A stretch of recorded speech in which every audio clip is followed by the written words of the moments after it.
LDF സർക്കാർ സമാനതകളില്ലാത്ത വികസന പ്രവർത്തനങ്ങളാണ് സംസ്ഥാനത്ത് നടപ്പിലാക്കിയതെന്ന് മുഖ്യമന്ത്രി. കേന്ദ്ര സർക്കാർ സാമ്പത്തികമായി കേരളത്തെ ഞെരുക്കിക്കൊണ്ടിരിക്കുകയാണ്. കേരളത്തിനൊപ്പം ഒറ്റക്കെട്ടായി നിൽക്കാതെ BJPക്കൊപ്പമാണ് UDF നിന്നതെന്നും മുഖ്യമന്ത്രി പറഞ്ഞു. പാലക്കാട് LDFന്റെ റാലി ഉദ്ഘാടനം ചെയ്യുകയായിരുന്നു മുഖ്യമന്ത്രി. സംസ്ഥാന സർക്കാരിന്റെ 4ാം വാർഷികത്തിന്റെ ഭാഗമായാണ് പാലക്കാട് LDF റാലി സംഘടിപ്പിച്ചത്. 1,00,000-ഓളം പേർ പങ്കെടുത്ത റാലി മുഖ്യമന്ത്രി പിണറായി വിജയൻ ഉദ്ഘാടനം ചെയ്തു. UDF സർക്കാർ നടപ്പാകില്ലെന്ന് പറഞ്ഞ പദ്ധതികളെല്ലാം LDF സർക്കാർ പൂർത്തീകരിച്ചെന്ന് മുഖ്യമന്ത്രി പറഞ്ഞു. UDF അധികാരത്തിലുണ്ടായിരുന്നു എന്നതിൻ്റെ ഭാഗമായി ഏതൊരു സർക്കാർ അധികാരത്തിലുണ്ടായാലും നാടിൻ്റെ പൊതുവായ പുരോഗതിക്ക് ആവശ്യമായ കാര്യങ്ങളാണ് ചെയ്യുക. എന്നാൽ UDF ചെയ്തത് നേരെ വിപരീതമായിരുന്നു. ഓരോ മേഖലയെയും എങ്ങനെയൊക്കെ തകർക്കാം,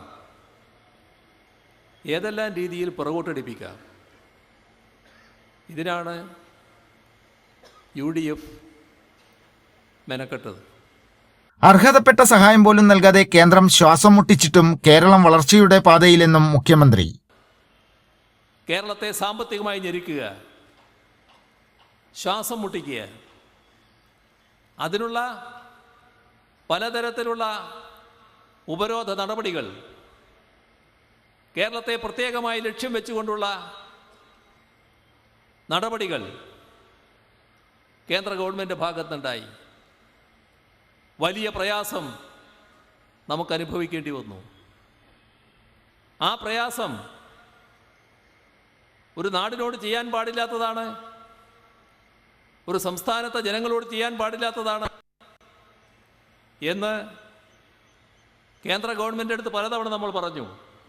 മന്ത്രിമാരായ MB Rajesh, K Krishnankutty, AK Saseendran, GR Anil, LDF സംസ്ഥാന ജില്ലാ നേതാക്കളും MLA മാരും റാലിയിൽ പങ്കെടുത്തു. കൈരളി ന്യൂസ്, പാലക്കാട്.